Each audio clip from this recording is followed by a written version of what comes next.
네, 오늘 우리가 함께 읽은 이 본문에서 예수님은 제자들에게 두 번의 질문을 하고 있습니다. 그 두 번의 질문은 이런 겁니다. 세상이 바라보는 예수 그리스도. 그러니까 세상은 예수 그리스도를 어떻게 바라보고 있느냐라고 제자들의 질문을 하고요. 두 번째 질문은 제자들, 그렇다면 제자들, 너희들이 바라보는 예수 그리스도, 나에 대해서, 예수 그리스도에 대해서 너는 어떻게 생각하고 있냐? 너는 어떤 거냐? 라는 질문을 하는 거죠. 그렇게 두 번의 질문을 해요. 세상은 예수님에 대해서 어떤 경험을 했고, 또 제자들은 예수님과 함께 하면서 예수님에 대해서 과연 어떤 경험을 했느냐라는 거죠. 그리고 그 경험을 바탕으로, 그 예수님과 함께 했던 그 경험을 바탕으로 믿음의 고백, 즉 신앙 고백을 하게 됩니다. 우리도 마찬가지죠. 내가 만난 예수님, 내가 경험한 예수님이 나의 신앙 고백의 기초가 됩니다. 그렇기 때문에 예수님의 이 두 가지 질문은 제자들뿐만이 아니라 우리에게도, 지금 우리에게도, 또는 이 시대에 존재하는 모든 하나님의 자녀들에게 하는 공통된 중요한 질문이다라고 할 수 있습니다. 지금 이 시대의 저와 여러분에게 똑같이 예수님께서 이런 질문을 하신다면, 너는 나를 누구라 하느냐? 라고 우리에게 물어보신다면, 그러면 과연 내가 경험한 그 하나님에 대해서, 그 예수님에 대해서 나는 어떻게 고백할 수 있을까라는 생각을 한번 해보는 거죠. 그 당시의 제자들뿐만 아니라 지금 이 시대의 저와 여러분에게 예수님께서 하시는 질문, 여러분은 이 질문에 대해서 어떤 답을, 또 어떤 고백을 하실 수 있는지 한번 생각해보는 시간 될 수 있기를 바랍니다. 오늘 본문은 예수님의 사역에서 너무나 중요한 자리를 차지하고 있죠. 예수님의 공생의 사역 중간을 결산하면서 머지않아 닥칠 예수님의 십자가 순환을 대비하면서 제자들이 예수님에 대해서 어떤 확실한 인식을 갖고 있는지, 또 그들이 예수님에 대해서 진정한 하나님의 아들로 또는 메시아로 고백하게 되는 아주 중요한 시점에 와 있다는 거예요. 예수님의 사역의 공생의 기간이 바로 그 시점에 와 있다는 거죠. 제자들은 예수님과 함께 하면서 예수님을 직접 경험합니다. 병든 자를 고쳐주시고 죽은 자를 살려주시고 과부와 고아를 돌아보는 일, 이 모든 것들을 봤을 때 진정한 메시아로 예수님께서 이 땅에 오셨다는 어떤 나름대로의 확신을 갖게 되는 거죠. 이런 예수님을 경험하고 있는 세상과 제자들에게 예수님이 질문하시는 거예요. 그 첫 번째 질문입니다. 오늘 이거 보면 13절 말씀을 다시 한번 보시면, 예수께서 빌립보 가이사랴 지방에 이르러 제자들에게 물어 이르시되 사람들이 인자를 누구라 하느냐라고 질문을 하십니다. 먼저 세상이 경험하는 예수님에 대해서 질문하고 있는 거예요. 과연 세상은 예수님에 대해서 어떤 경험을 했고 또 어떻게 생각하고 있는가? 예수님이 왜 세상이 예수님을 어떻게 바라보는지 제자들에게 질문하고 있는 걸까요? 그냥 너희는 나를 어떻게 생각하느냐? 너희는 나를 누구라고 생각하느냐? 나를 지금까지 경험해 왔는데 나를 어떻게 생각하느냐? 라고 그냥 한번 질문하시면 끝나는데, 그 전에 이 질문을 던지는 거죠. 왜? 세상이 나를 어떻게 보고 있는가? 세상이 나를 어떻게 경험하고 있는가? 라고 하는 질문을 하시냐는 거죠. 물론 제자들이 더 확실한 신앙 고백을 하게끔 유도하기 위해서 이렇게 할 수는 있겠지만 꼭 그렇게 이 장면을 이곳에 넣어야 됐느냐라는 거죠. 세상 사람들이 경험하는 예수님에 대한 인식 역시 제자들에게도 중요한 일이기 때문이에요.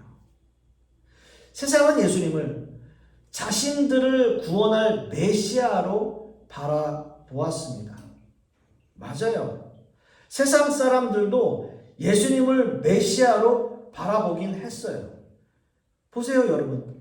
예수님을 따라다니는 수많은 사람들이 예수님이 병을 고치고 죽은 사람을 살려주고 과부와 고아를 돌아보는 일들을 봤을 때, 아, 진짜 저분은 메시아야. 그리고 여러 기적들을 행해요. 그 모든 것들을 봤을 때, 아, 저분은 분명 메시아야 라고 세상 사람들도 이야기하는 거다라는 거죠. 그렇게 인식하고 있는 거예요. 그렇게 경험하고 있는 거예요. 그래서 예수님께서 물어보시는 거예요. 세상이 나를 누구라고 생각하느냐. 그런데요, 여기서 중요한 한 가지가 있습니다. 예수님의 그런 능력으로 그 모든 것들을 봤을 때 그 모든 이스라엘 민족들은 야, 이분이 메시아가 맞지. 그렇다면 이 이스라엘을 저 로마에서 영원히 독립할 우리를 정치적으로 이끌 메시아가 바로 저분이다 라고 하는 꿈을 꾸고 있었다는 거예요. 그냥 메시아가 아니라 이 나라를 독립시킬 수 있는, 이 나라를 이끌 수 있는 정치적인 메시아로 생각하고 있었다는 거죠. 그게 달랐어요. 세상 사람들은 많은 기적과 이적을 보여주시는 예수님이 메시아라고 확신했습니다. 그것만으로도 예수님을 메시아로 바라보기에 충분했지만 또 한 가지 세상 사람들이 예수님을 메시아로 바라본 이유는 고아와 과부를 돌아보시는 예수님의 모습을 보았기 때문이죠. 당연히 그렇습니다. 고아와 과부를 돌아보는 일 역시도 메시아가 하는 일이에요. 병든 자를 고쳐주고 귀신 들린 자의 귀신을 쫓아내주고 과부와 고아를 돌아보는 것, 이 모든 것들은 다 예수님이 메시아라고 하는 증거예요. 그것만으로도 충분했습니다. 물론 세상이 바라보는 예수님에 대한 시점이 잘못된 것은 있어요. 뭐냐면 정치적으로 바라보았다는 거예요. 확신이 있어요. 그 모든 것들을 봤을 때, 예수님의 능력을 봤을 때 분명 메시아는 맞아요. 하지만 한 가지 더, 이분을 정치적으로 생각했다는 거예요. 그래서 우리를 이끌 지도자, 우리를 이 모든 압제에서 해방시킬 지도자, 그 메시아, 그분이 바로 예수 그리스도라고 하는 거죠. 여러분, 이런 질문은 기독교를 믿고 있는 저와 여러분들에게, 예수 그리스도를 믿고 있는 저와 여러분들에게도 이 질문 똑같이 적용이 됩니다. 내 모습을 바라보는 세상 사람들은 과연 나의 모습을 보고 나를 기독교인으로서 어떻게 평가하는가? 어떤 생각을 갖고 있는가? 물론 세상 사람들이 이야기하는 거에 귀 기울이고 세상의 목소리에 좌지우지 되라는 말은 아니에요. 그러나 이 질문은 내 믿음을 통해서 드러나는 나의 삶이 과연 세상에서 진실되게 열매 맺고 있고 진실한 크리스찬으로서 모든 사람들에게, 세상 사람들에게 보여지느냐라고 하는 거죠. 세상 사람들은 예수님의 사역에서 메시아의 모습을 당연히 보았습니다. 그러나 한 가지 더, 자신들을 구원할 정치적인 메시아로도 바라보았어요. 자, 오늘 이거 본문 14절 말씀을 한번 보시면 이르되 더러는 세례 요한, 더러는 엘리야, 어떤 이는 예레미야나 선지자 중에 하나이다 라고 이야기해요. 자, 이 고백은 세상 사람들이 예수님을 바라보는 시각이에요. 세상 사람들이 예수님을 바라볼 때 세례 요한, 엘리야, 예레미야 또는 어떤 선지자라고 생각하고 있다라는 거죠. 이스라엘 민족이 가장 존경하고 사랑하는 구약의 가장 위대한 선지자 엘리야, 또 멸망하는 이스라엘을 바라보면서 끝까지 눈물을 흘리며 회개를 선포한 예레미야 선지자, 그리고 세례 요한, 예수님의 길을 예비한 사람 세례 요한. 예수님을 바라보는 시각은 달랐지만 하나같이 민족을 위해 목숨을 아끼지 않은 선지자들이에요. 세상 사람들은 예수님의 모습에서 이 모습을 본 거예요. 엘리야, 예레미야, 세례 요한 같은 선지자. 그렇게 바라보았어요. 아직은 예수님이 누구인지 모르지만 예수님의 삶의 모습에서 그들은 자신들이 가장 존경하는 사람으로 위대한 선지자의 모습을 보았던 거예요. 그게 투영돼요. 예수님을 보니까 엘리야 다시 환생하셨나? 예레미야가 다시 환생했나? 세례 요한이 다시 환생했나?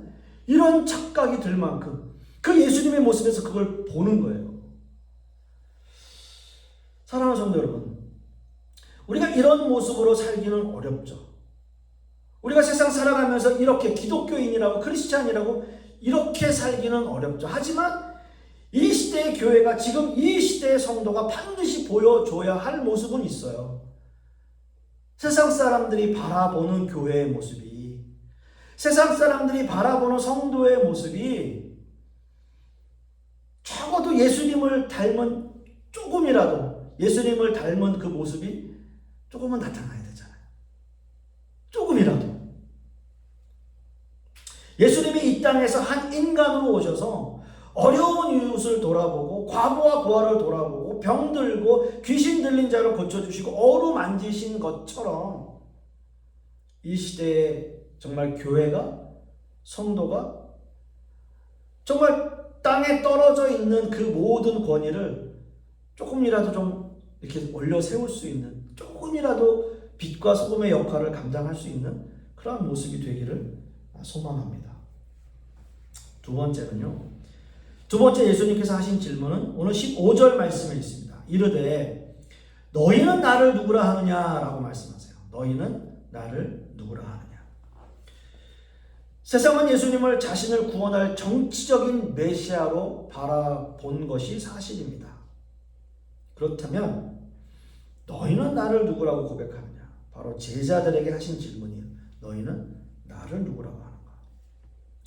사람들이 생각하는 메시아 개념이 아니라 너희들이 나와 함께 있었고, 한 중간쯤 됐다고 제가 말씀드렸으니까 1년 반은 된 거잖아요. 중간쯤 나와 함께 있었을 때 너희들이 생각하는 나, 또 내가 행했던 그 모든 기적들, 죽은 자를 살리고 병든 자를 고치고 귀신을 쫓아내고 이 모든 것들을 보았을 때 너희들이 생각하는 나, 나를 경험한 너희들은 과연 나를 누구라고 하느냐라고 하는 거예요. 이 질문은 굉장히 직접적이면서도요, 또 너무나도 중요한 질문이셨어요. 어떻게 보면 제자들과의 모든 사역을 단 한 번의 질문으로 모든 것을 알 수 있는 아주 중요한 질문이죠. 그 질문 가운데는 모든 의미가 다 함축되어져 있었어요. 예수님과 함께 동고동락했던 제자들에게 내가 누구냐라고 물어보신다는 것은 어찌 보면 아주 간단하면서 또 너무나 어려운 질문인 거죠. 사실 우리는 이 베드로의 신앙 고백이 베드로만의 고백이라고 생각하지는 않습니다. 지금까지 예수님을 따라다녔던 예수님의 제자들은 예수님에 관해서 수없이 많은 이야기를 나누었을 거고요. 그들 사이에서 예수님에 대한 어느 정도의 결론이 나와 있었을 거예요. 제자들 만나서 막 이야기할 거 아니에요. 나는 예수님의 오른팔, 나는 왼팔. 야, 아니야. 막 이러면서 어머니가 와서 막 이렇게 중재하면서 뭔가 예수님에 대해서 어떤 나름대로의 그 제자들 사이에서는 예수님은 이런 분이셔 라는 결론이 조금 있었겠죠.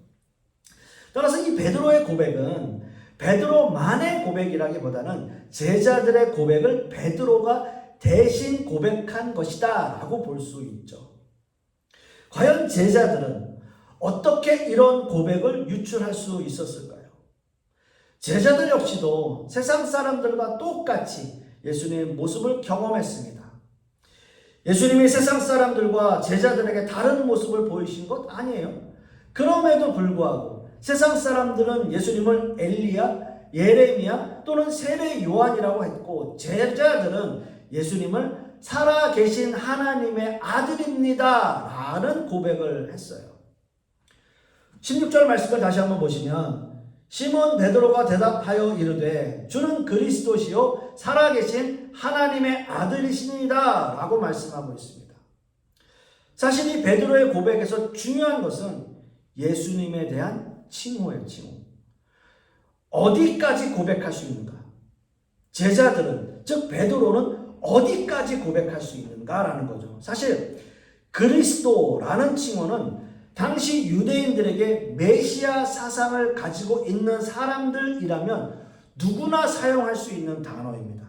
하지만 살아계신 하나님의 아들, 살아계신 하나님의 아들이라는 칭호는 굉장히 과감한 표현이에요. 왜냐하면 살아계신 하나님의 아들이라는 그 말을 하는 순간 신성모독죄에 해당하기 때문이에요. 신성모독죄. 신성모독죄는 극형에 처해져요. 돌을 던져서 사람을 죽이거나 아니면 십자가에 매달거나 아무튼 극형에 처해지는 게 신성모독죄입니다. 하나님의 아들이라는 칭호는 그런 의미를 가지고 있어요. 자, 그렇다면 무엇이 베드로와 제자들에게 이런 고백을 할 수 있는 용기를 주었을까요? 그리고 그들은 어떻게 예수님을 보고 하나님의 아들이심을 깨달은 것일까? 라고 하는 게 중요하잖아요. 그 이유는 바로 하나님이 제자들과 함께 하셨기 때문이에요. 하나님이 함께 하신 거예요. 자, 예수님도 말씀하시기를 이것을 깨닫게 한 것은 하나님이 함께 하셨기 때문이다 라는 말씀을 하세요. 마태복음 16장 17절 말씀 다시 한번 보시면 예수께서 대답하여 이르시되 바요나 시몬아 내가 복이 있도다. 이를 내게 알게 한 이는 혈육이 아니요 하늘에 계신 내 아버지시니라 라고 말씀합니다. 자, 그렇습니다 여러분. 우리는 제자들의 모습에서 하나님이 함께 하시는 제자들의 모습을 발견하게 돼요. 이스라엘 민족 역시 제자들과 똑같이 예수님을 경험했고 예수님을 엘리야, 예레미야 또는 세례 요한이라고 바라보았지만 제자들처럼 예수님을 살아계신 하나님의 아들로서 아들이라는 칭호를 붙이지는 않았어요. 왜냐하면 세상 사람들과는 하나님이 함께 하시지 않았기 때문이죠. 하지만 제자들은 달랐습니다. 예수님에게서 하나님을 경험해요. 예수님에게 하나님을 경험해요. 그저 한 민족을 이끌 한 시대의 지도자가 아니라 우리의 영생의 문제를 해결해 주실 하나님이시고 하나님의 독생자 아들을 경험하게 되는 거예요. 그 예수님을 보면서 사랑하는 성도 여러분, 우리 역시 마찬가지입니다. 우리는 지금 이 시대에도 똑같이 이런 경험을 하게 돼요. 교회에 나오고 신앙을 가져보지만 하나님이 함께 하시지 않는다면 이스라엘 민족이 경험하고 고백했던 것처럼 기독교가 그저 하나의 종교, 또 다른 하나의 종교에 불과할 것입니다. 이들에게는 하나님이 함께 하실 리가 없어요. 이들에게는 진실한 신앙의 고백을 들을 수 없을 거예요.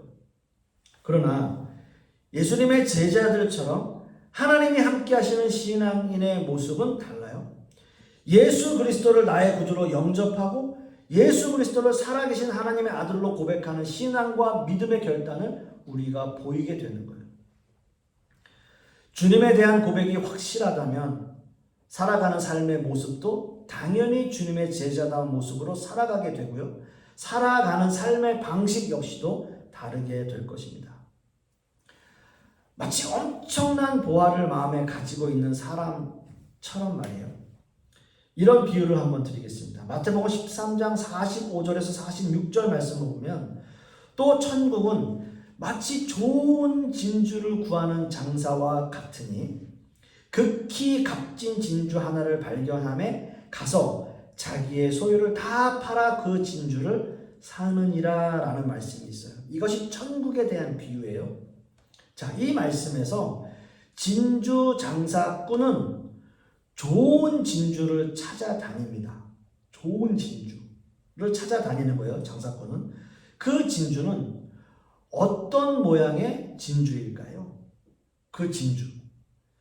특별한 모양이었을까요? 그렇지 않았을 거예요. 그 진주는 엄청나게 값진 진주였지만 일반 장사꾼에게는 그저 평범하게 보이는 진주였어요. 그러니까 그거를 감지하지 못한 거예요. 평범했어요. 그 진주는. 좋은 진주를 찾아다니는 사람에겐 보였지만 일반적인 장사꾼에게는 그냥 진주로 보였던 거예요. 평범했어요. 그러나 값진 진주를 열심으로 찾아다닌 장사꾼은 그 진주를 한눈에 알아보고 자신의 모든 소유를 다 팔아서 그 진주를 샀던 거죠. 예수 그리스도를 마음으로 고백하는 사람들은 이 값진 진주를 발견한 사람처럼 기쁨으로 살아가는 거예요. 우리 마음속에 그 엄청난 값진 진주가 다 있는 거예요. 일반 사람들은 잘 몰라요. 그 진주가 얼마나 값진지 우리는 알아요. 하나님이 함께 하시지 않는다면 감히 발견할 수 없는 기쁨이에요. 발견하려고 노력하지 않으면 찾을 수 없는 기쁨이에요. 하나님이 나와 함께 하시는 사람의 모습, 마음에 엄청난 보화를 숨기고 사는 사람의 모습이죠. 그런 사람의 신앙 고백은 어떤 고백이겠습니까? 예수님을 나의 구주로, 하나님의 아들로 고백하는 믿음을 가진 자죠. 그런 고백에 걸맞는 또한 삶을 사는 그러한 신앙인의 모습으로 사는 여러분들이 되시기를 소망합니다. 말씀의 결론을 맺습니다. 예수님은 우리에게 물으세요. 세상이 나를 누구라 하는지, 그리고 주님은 저와 여러분에게 그리고 우리 교회에게 물으십니다. 너희는 나를 누구라 하는지, 너희는 나를 누구라 하는지. 여러분, 이 질문에 대해서 나의 구세주이시고 살아계신 하나님의 아들이시라는 고백을 할 수 있는 저와 여러분들이 되실 수 있기를 간절히 소망하겠습니다. 기도하겠습니다. 아버지 하나님, 우리 마음속에 엄청나고 크고 아름다운 정말 너무나 값진 진주 하나 우리 마음속에 간직하며 살아가는 우리 모든 성도님들 되게 하여 주시옵소서. 그리하여 주님을 나의 구주로 또 나의 하나님으로 또 살아계신 하나님의 아들로 진실한 고백을 하며 그리하여 우리의 모습을 통해서 세상 사람들이 우리의 모습이 너무나 아름답고 값지고 하나님의 자녀다운 크리스찬다운 모습으로 살아가고 있음을 고백하게 되는 그러한 모습으로 살아가는 성도님들 되게 하여 주시옵소서.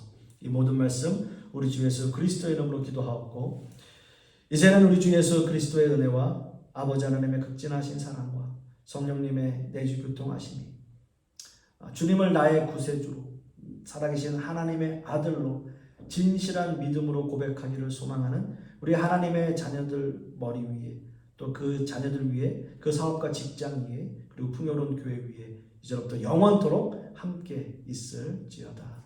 아멘.